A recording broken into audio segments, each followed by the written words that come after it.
Dans les monastères tibétains, loin des regards curieux, existe un rituel qui ferait frémir l'occidental moyen. Le Chön. Des moines s'aventurent seuls, la nuit, dans des cimetières, dans des champs de crémation, dans des falaises où les corps sont abandonnés aux vautours. Mais voici le plus étrange. Ils ne vont pas là-bas pour vaincre leur peur.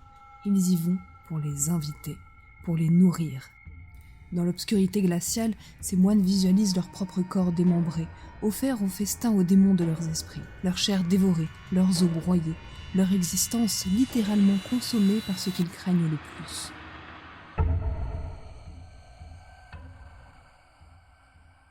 Et pense maintenant, toi, à cette personne. Tu sais, celle qui t'irrite, mais profondément. Son rire trop fort, ses interruptions constantes, sa façon de tout ramener à elle, peut-être. Cette personne qui t'agace tellement que ta mâchoire se serre rien que d'y penser. Cette personne qui fait monter en toi une rage presque inexplicable. Et si tu te trompais complètement? Et si cette personne n'était pas juste un parasite sur ta route, mais un messager, un porte-parole involontaire, envoyé par les portes de toi-même que tu as enfermé dans les souterrains de ton être et qui hurle pour être entendu?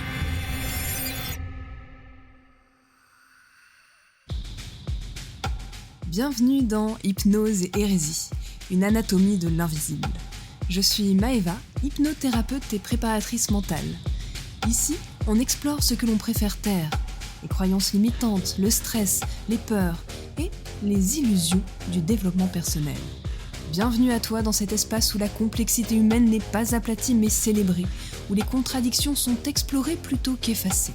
Chaque épisode t'invite à une plongée profonde, où nous prendrons le temps d'examiner les nuances et les mécanismes subtils qui façonnent notre expérience intérieure.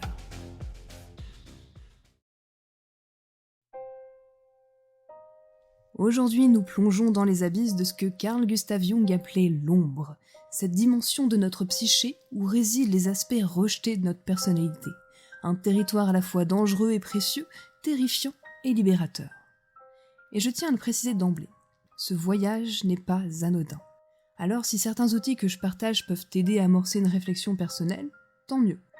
Mais un véritable travail d'intégration de l'ombre, surtout quand elle s'est formée à travers des traumas profonds, doit être accompagné par un professionnel qualifié. Parce que oui, certains secrets intérieurs ne demandent pas à être découverts par hasard dans un bus avec des écouteurs et un café tiède.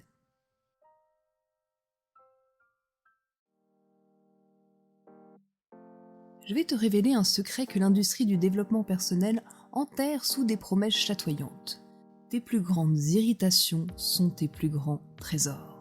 Les personnes qui te hérissent le plus ne sont pas tes ennemis. Elles sont comme les messagers involontaires de tes parts perdues, qui attendent dans l'ombre. Comme des enfants oubliés dans un centre commercial, pas contents du tout. Le rituel du Chön tibétain que j'évoquais illustre parfaitement la sagesse ancestrale que nous avons perdue. Nos démons ne disparaissent pas quand on les fuit. Ils grandissent, ils s'engraissent, ils prospèrent. Et cette intuition traverse les cultures comme une veine noire dans le marbre blanc de l'humanité. Elle résonne dans les rituels hawaïens de Ho'oponopono, où celui qui juge doit d'abord chercher en lui-même la source de son irritation. On la retrouve aussi dans l'ancien oracle de Delphes avec son fameux « Connais-toi toi-même » qui aurait aussi bien pu être formulé « Connais ton nom, crétin ». Aucune culture, aucune civilisation n'a échappé à cette révélation troublante. Ce qui nous répulse chez l'autre existe en nous, quelque part, tapis, attendant d'être reconnu. Mais qu'est-ce que c'est exactement que cette ombre dont parle Jung? D'où est-ce que ça vient? Pour ça, imagine ta psyché comme une vieille maison victorienne. Tu sais, une de ces maisons aux multiples étages avec un grenier et une cave profonde. L'ombre, ce sont toutes ces pièces que tu as condamnées. Ces pièces dont tu as muré les portes, ces pièces dont tu as jeté les clés, ces pièces dont tu as même oublié l'existence. Et dans ces pièces condamnées vivent des parts de toi, des émotions, des désirs, des qualités, des besoins que tu as jugés inacceptables. Et puisqu'ils sont inacceptables, tu les enfermes là, dans l'obscurité, pour qu'ils ne viennent pas perturber la personne que tu prétends être. Mais qu'est-ce qui se passe quand quelqu'un, sans le savoir, par erreur, se promène avec une lampe torche près de ces pièces condamnées, quand un rayon de lumière pénètre sous la porte? Là, les habitants de cette pièce obscure se réveillent, ils s'agitent, ils frappent contre les murs, ils hurlent pour être entendus. Et toi alors, tu ressens quoi? Une peur panique, une rage inexplicable, un besoin viscéral d'éteindre cette lumière. Et c'est ça, le mécanisme de la projection. C'est ça l'explication de ces colères disproportionnées que certaines personnes déclenchent en toi. Et cette ombre, elle n'est pas innée. Tu n'es pas né avec, non. Tu l'as fabriquée, pièce par pièce, jour après jour, année après année.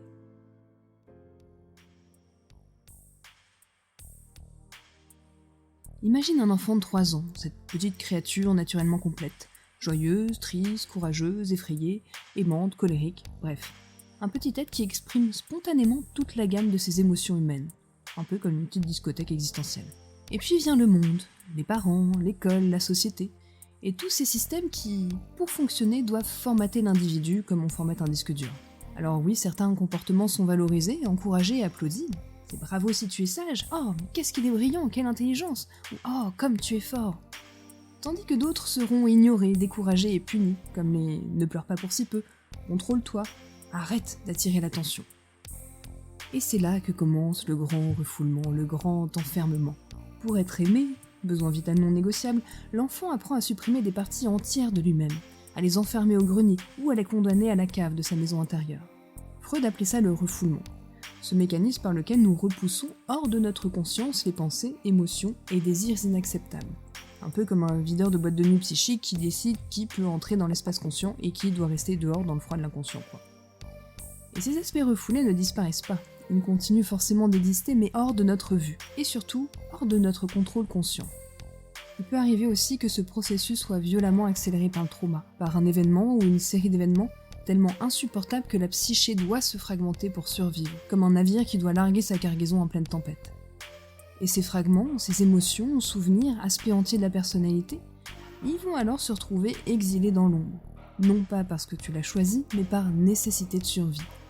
Et parfois, ce sont des pans entiers de notre être qui sont emmurés vivants dans la cave de notre psyché.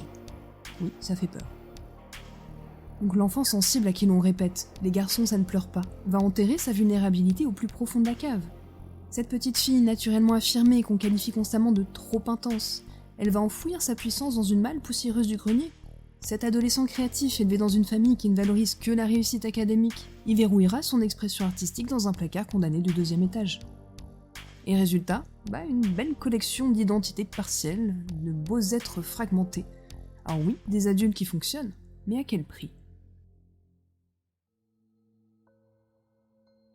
L'ombre se forme ainsi, pièce condamnée après pièce condamnée, jusqu'à ce que des pans entiers de notre maison intérieure deviennent inaccessibles, et même à nous-mêmes, c'est ça le pire. Jung l'appelait notre sac à dos invisible, comme un fardeau d'aspect renier que nous portons partout sans même s'en rendre compte, sans même le soupçonner. Moi j'aime bien l'image de la maison hantée par nos propres fantômes. Des fantômes qu'on a créés nous-mêmes, pas des conjurings, etc. Les neurosciences modernes confirment cette théorie du refoulement. Les travaux du docteur Matthew Lieberman à l'UCLA ont démontré que notre cerveau réagit aux comportements que nous avons réprimés comme une menace existentielle. L'imagerie cérébrale révèle que l'amygdale, notre centre d'alerte primitif, s'active violemment face à ces miroirs de notre ombre, comme si quelqu'un venait braquer une lampe torche vers ces pièces condamnées de notre maison intérieure. Et du coup, notre cerveau réagit à la rencontre d'un aspect refoulé nous-mêmes exactement comme il réagirait à un prédateur dans la savane. Donc ça dit « danger, sors tes griffes, bats-toi, fuis !» Tout ça pour un collègue qui parle trop fort à la machine à café. Ouais, l'évolution a parfois un sens de l'humour un peu douteux. Et voici le paradoxe qui tue. Plus nous refoulons ces aspects, plus ils gagnent en puissance dans l'ombre. Plus nous nions notre colère, et plus elle devient explosive quand elle s'échappe. Plus nous réprimons notre vulnérabilité, plus elle nous paralyse quand elle remonte à la surface. Parce que ce que tu enfermes ne meurt pas. Non, ça fait des pompes, ça s'entraîne, et ça attend. Et quand quelqu'un vient sans le savoir agiter cette lumière sur ces pièces condamnées, quand il exprime librement ce que toi tu as réprimé, c'est comme si un rayon aveuglant passait sous la porte de cette pièce obscure où tu enfermais tes propres désirs, tes propres besoins. Et là, la douleur, elle est insupportable, la rage est instantanée, et le besoin de faire taire cette personne devient viscéral. L'envie de lui péter la gueule. Laisse-moi te raconter l'histoire de Philippe. Donc c'est un client que j'ai accompagné pendant à peu près 1 an. Alors oui, il s'appelle pas Philippe, parce que c'est confidentiel tout ça, mais c'est quand même une histoire vraie. Philippe était un cadre supérieur brillant, reconnu pour son intelligence analytique et sa maîtrise émotionnelle en toutes circonstances. C'est un peu le genre de gars qui reste calme pendant un crash d'avion, quoi. Et il est venu me voir pour des crises d'anxiété inexplicables qui le submergeaient sans prévenir. Mais en vrai, ce qui l'amenait, lui, c'était sa haine viscérale pour son nouveau collègue, disons Marc. Et il pouvait pas le saquer.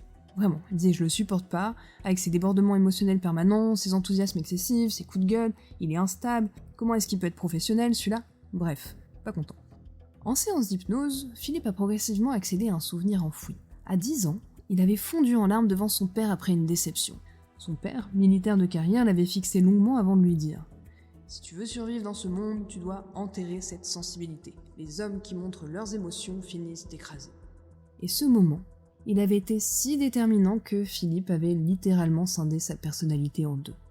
Comme un pays après une guerre civile, où toute sa part émotionnelle, expressive et spontanée, avait été alors renfermée dans une des pièces les plus profondes de sa cave psychique. Et oui, il était devenu ce que son père attendait, un homme rationnel, stable et maître de lui. Et ce qui est intéressant là-dedans, c'est qu'en réalité sa haine pour Marc, c'était pas un jugement réel sur son collègue, c'était une réaction au fait que ce Marc, lui, il vivait librement, avec sa lampe torche, devant la porte verrouillée de Philippe qui avait enfermé sa propre expressivité émotionnelle.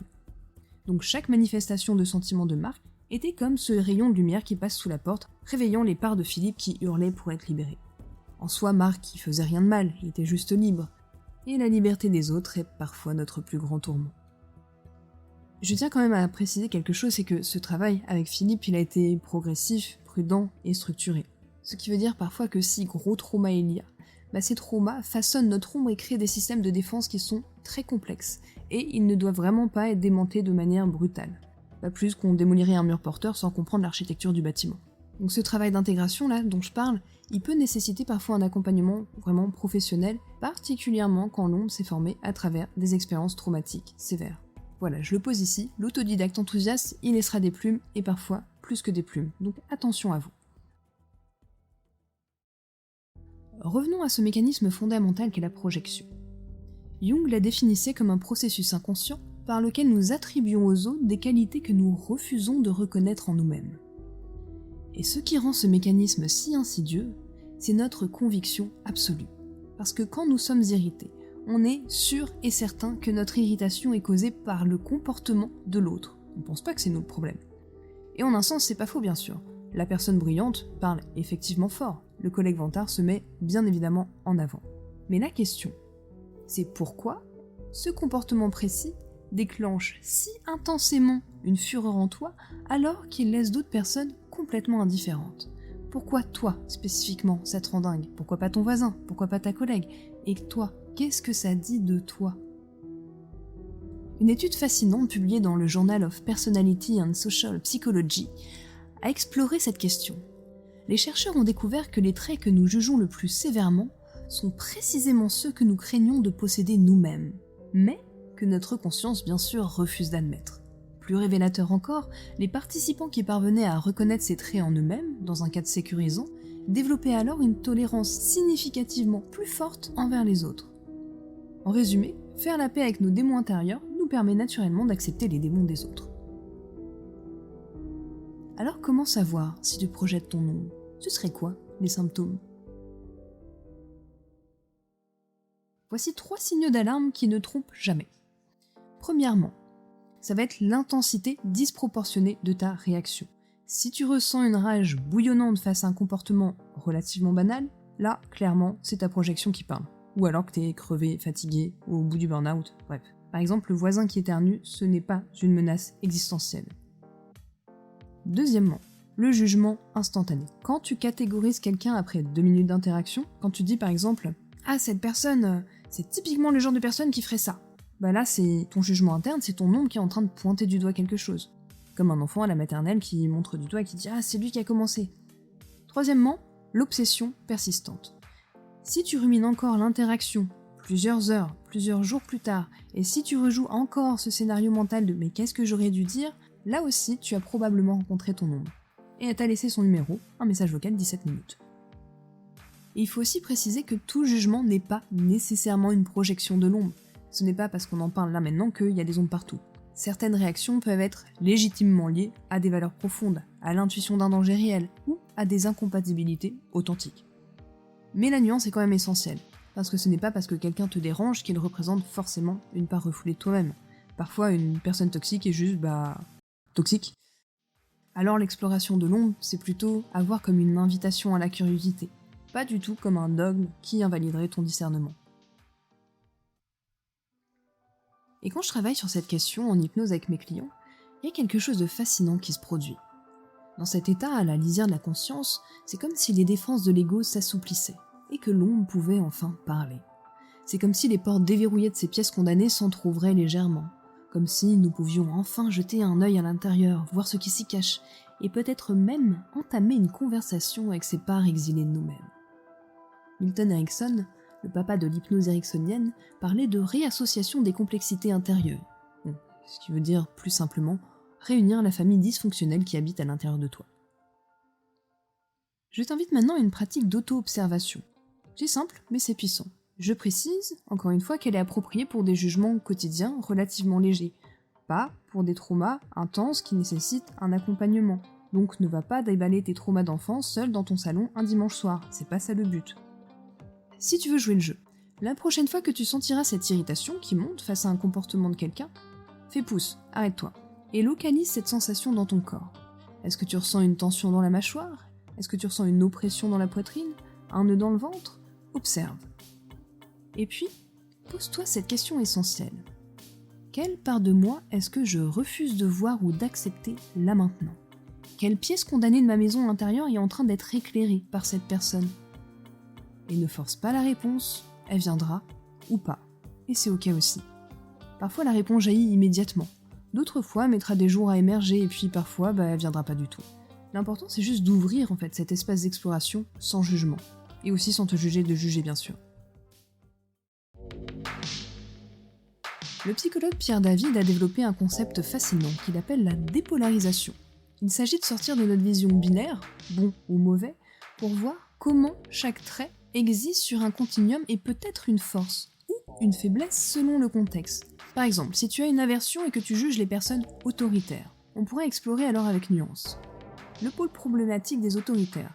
Oui, domination, inflexibilité, écrasement de l'autonomie d'autrui. C'est le boss tyrannique que tout le monde déteste, quoi. Mais quel pourrait être son pôle constructif ? Peut-être que la personne autoritaire, elle a quand même la capacité à diriger clairement, à prendre des décisions difficiles, et à établir des limites nécessaires. C'est aussi peut-être le leader qu'on suit avec confiance.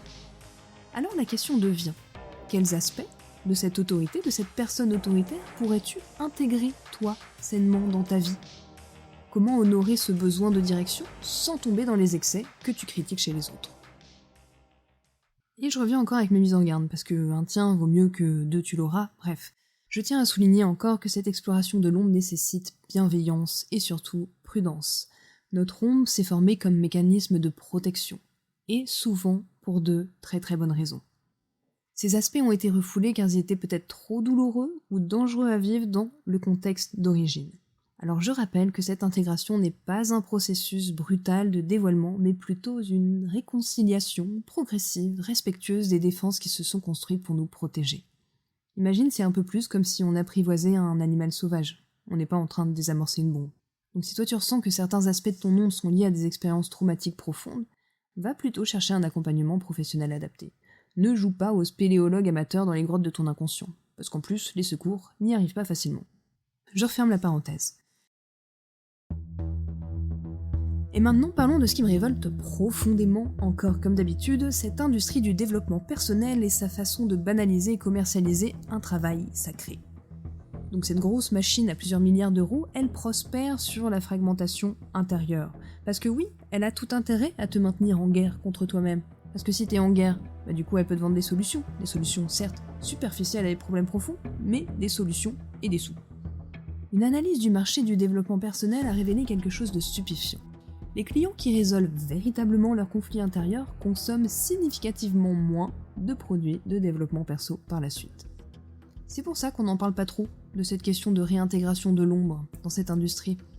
Parce que les gourous, ils préfèrent te vendre des pansements colorés plutôt que de te montrer comment arrêter de te cogner dans les mêmes meubles, non ? C'est là qu'on va retrouver des formules toutes faites, des transformez vos défauts en qualité en un week-end, des libérez-vous de vos démons intérieurs en 3 clics, des promesses qui minimisent la complexité de ce travail et qui, pire encore, peuvent réactiver des blessures profondes sans offrir le contenant nécessaire pour les traverser. Et ça, c'est dingue. C'est un peu comme si je te disais « Hey, si tu laisses 5 étoiles à ce podcast, ton ombre sera instantanément intégrée et ta vie transformée. » Un mensonge éhonté, bien sûr. Quoique, qui sait vraiment ce qui se passe quand on soutient un contenu qu'on aime beaucoup ? Avant de nous quitter, laisse-moi te partager un récit fascinant qui illustre parfaitement notre exploration de l'ombre. C'est un récit inspiré des traditions chamaniques amazoniennes. On raconte que dans certaines tribus d'Amazonie, comme les Nessana, existerait un rituel que les anthropologues ont surnommé la mort du jugement. Une cérémonie pour ceux submergés par la haine envers un autre. La tradition orale décrit un rituel si puissant qu'il ne serait pratiqué qu'une fois dans la vie d'un initié, une seule fois. Au cœur de la nuit, sous la nouvelle lune, la personne serait conduite au centre d'un cercle formé par les anciens. Dans l'obscurité presque totale, on lui ferait boire une décoction aux plantes sacrées. Puis, commencerait une cérémonie qui durerait jusqu'à l'aube. Selon ces récits, l'initié devrait verbaliser chaque jugement, chaque haine, chaque mépris qu'il ressent vers les autres, sans filtre, sans retenue. Chaque mot serait accueilli par le battement des tambours et les chants graves des anciens. Et puis viendrait le moment le plus symbolique. L'initié devrait s'allonger dans une fosse peu profonde creusée à sa taille. Et là, on le recouvrirait partiellement de terre, ne laissant que son visage exposé au ciel nocturne. Dans cette position, ni tout à fait enterré, ni tout à fait libre, il devrait rester immobile jusqu'à l'aube, enterré vivant, avec ses jugements. Fascinant, non? Ou terrifiant? La sagesse de ce rituel, qu'il soit littéral ou métaphorique, suggère que dans cette immobilité forcée, face à cette vastitude du ciel étoilé, quelque chose de profond se produirait. La personne vivrait alors une petite mort, et là on parle de celle de l'ego qui juge. Alors à l'aube, le chaman s'agenouillerait près de l'initié et murmurerait à son oreille. « Tes jugements sont morts, mais toi, tu vas renaître. » L'initié serait alors relevé de la terre, lavé par les femmes de la tribu et conduit jusqu'à la rivière où il plongerait entièrement. Lorsqu'il émergerait de l'eau, la communauté l'accueillerait avec des chants de célébration. Il serait considéré comme né à nouveau, libéré de la prison invisible de ses jugements. Alors que ce rituel existe littéralement ou qu'il soit une métaphore puissante, il illustre toujours cette vérité profonde. L'intégration de l'ombre exige une forme de mort, celle de nos certitudes, celle de nos divisions intérieures, de nos identifications rigides. Mais cette petite mort n'est bien sûr jamais une fin. Elle est la condition nécessaire d'une renaissance. Dans notre monde moderne, nous n'avons malheureusement plus ces rituels collectifs qui nous aidaient à traverser les passages difficiles de notre développement. Donc nous devons souvent créer nos propres cérémonies intérieures, nos propres pratiques d'intégration. Et bien sûr, c'est beaucoup moins impressionnant que d'être enterré vivant au son des tambours. Tant pis. Mais la sagesse demeure la même à travers les âges. Ce que nous rejetons le plus violemment chez l'autre contient une clé de notre propre libération. Alors nos jugements les plus sombres sont paradoxalement des invitations à la lumière. Le poète soufi Rumi l'exprimait ainsi. « La blessure est l'endroit où la lumière pénètre en toi. Nos jugements sont ces blessures, des fissures dans l'armure de notre ego par lesquelles peut alors s'infiltrer la lumière de la conscience. Alors la prochaine fois que tu sentiras cette irritation monter face au comportement de quelqu'un que tu te surprends à juger sévèrement, rappelle-toi, cette réaction, ta réaction, n'est pas un obstacle sur ton chemin. Elle est le chemin lui-même, une invitation à plonger dans tes propres profondeurs. Dans notre prochain épisode, nous explorerons le paradoxe des masques sociaux. Comment ces masques, initialement conçus comme des stratégies de survie, finissent par consommer notre énergie vitale, brouiller notre identité et nous déconnecter de notre essence profonde.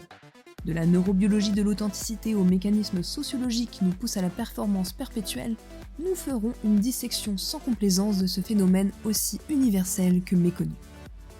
Alors je te retrouve très bientôt pour une nouvelle exploration des profondeurs de notre condition humaine. En attendant, considère tes jugements non plus comme des vérités sur les autres, mais comme des portails vers toi-même. Des passages secrets menant au trésor enfoui de ton être. C'était Maëva, à très bientôt.